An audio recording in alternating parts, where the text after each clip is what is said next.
Sameer Hamza, Technology Wala from Government College of Technology, Multan. Today, I have a guest, Maya AI tool, on the topic of how to balance work and life without burnout. Hello, Maya. Walaikum assalam, Amir. Nice to meet your guest. And hello to you too. Balancing work and life without burnout, that's a good one. A lot of people struggle with that. Feels particularly relevant these days, doesn't it? Maya, what does work-life balance means to you personally?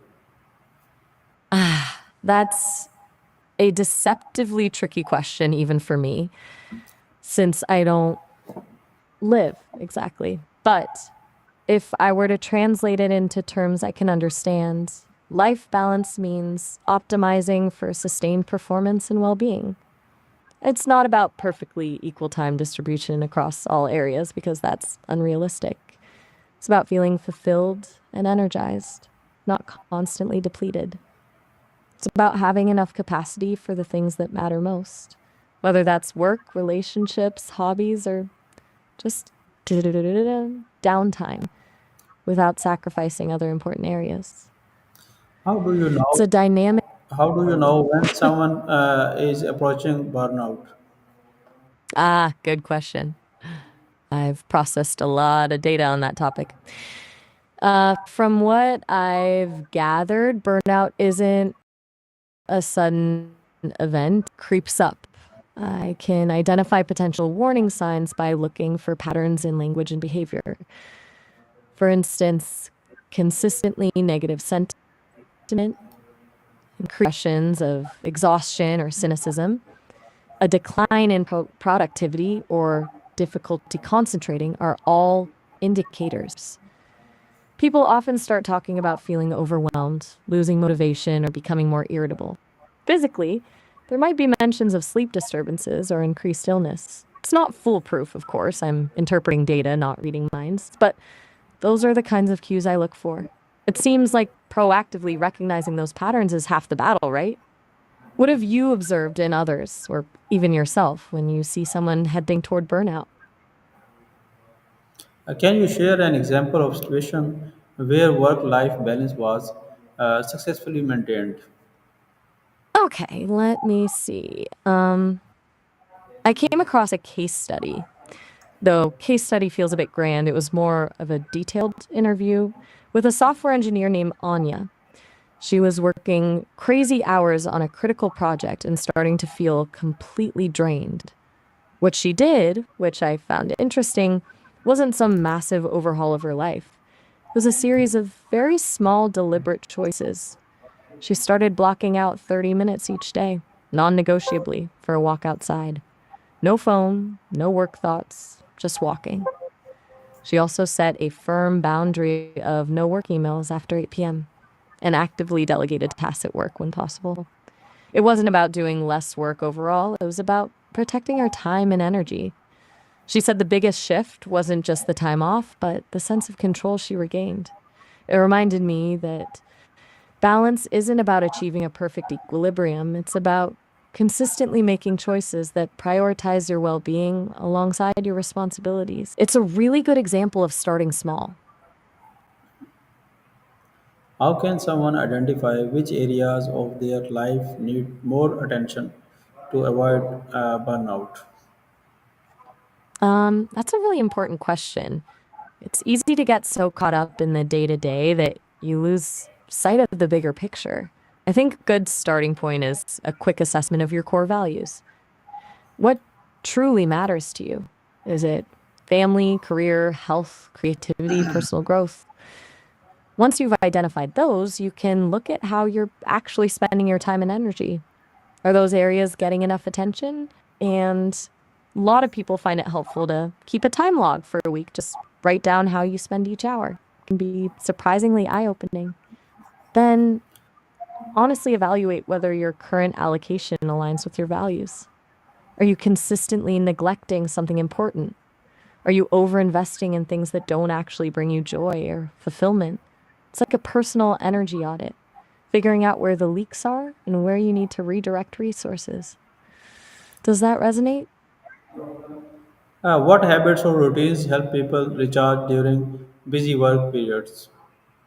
Okay, so beyond the obvious get enough sleep advice, which is crucial, but sometimes feels impossible.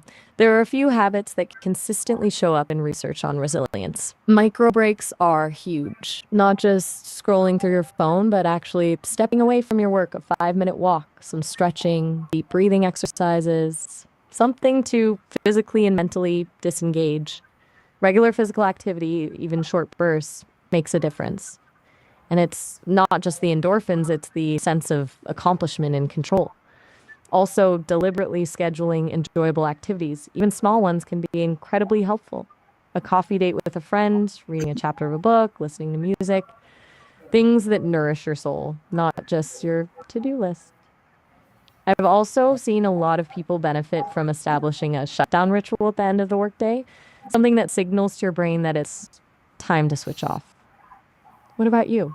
Do you have any routines that help you recharge when things get hectic? Maya, what important is setting boundaries between work and personal life? Can you give examples? Setting boundaries is absolutely critical, like non negotiable critical. Without them, work can easily bleed into every aspect of your life, leading to that burnout we were talking about. It's about protecting your time, energy, and mental space.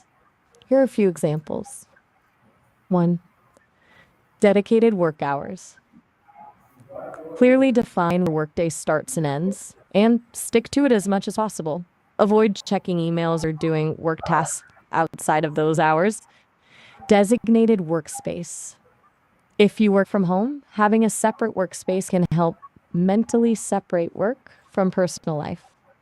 Even if it's just a corner of a room, make it clear that's work time when you're there. Communication boundaries. Let colleagues know when you're unavailable. Don't feel obligated to respond to emails or messages immediately, especially outside of work hours. Use features like Do Not Disturb or set automatic email replies. 4. Saying no. This is a tough one for a lot of people, but it's essential. Don't overcommit yourself. Politely decline requests that will overload your schedule or compromise your personal time. 5, protecting personal time. Schedule activities you enjoy and treat them as important appointments. Don't let work consistently encroach on those times. It's about recognizing that your time and energy are finite resources and actively choosing how to allocate them. It's not selfish, it's self preservation. Do any of those boundaries resonate with you or feel particularly challenging to implement? What strategies can help prevent overworking while still being productive? That's the $1 million question, right? Being productive without sacrificing your well being. A lot of it comes down to working smarter, not harder. One strategy is time blocking, scheduling specific blocks of time for specific tasks and sticking to that schedule. It forces you to prioritize and focus. Another is the Pomodoro technique, working in focused 25-minute bursts with short breaks in between. Helps maintain concentration and prevent mental fatigue. Prioritizing tasks is also key. The Eisenhower matrix, categorizing tasks by urgency and importance, can be really helpful for figuring out what to focus on first. Learn to delegate when possible. Don't be afraid to say no to tasks that aren't essential. And crucially, build in buffer time. Things always take longer than expected, and leaving some wiggle room in your schedule will reduce stress. Finally, remember that productivity isn't about being busy all the time. It's about achieving meaningful results. Sometimes the most productive thing you can do is take a break. Does any of that jump out as particularly useful for you? Maya, thank you very much for giving a suggestion. Uh, that is very helpful for us and our environment and audience. You're very welcome. I'm glad I could offer some useful suggestions. It was a good conversation, and I appreciate you including me and your guest. If you or your audience ever want to explore any of these topics further, feel free to reach out. Thank you very much for giving us your time. Oh, all right. Have a good one. Okay.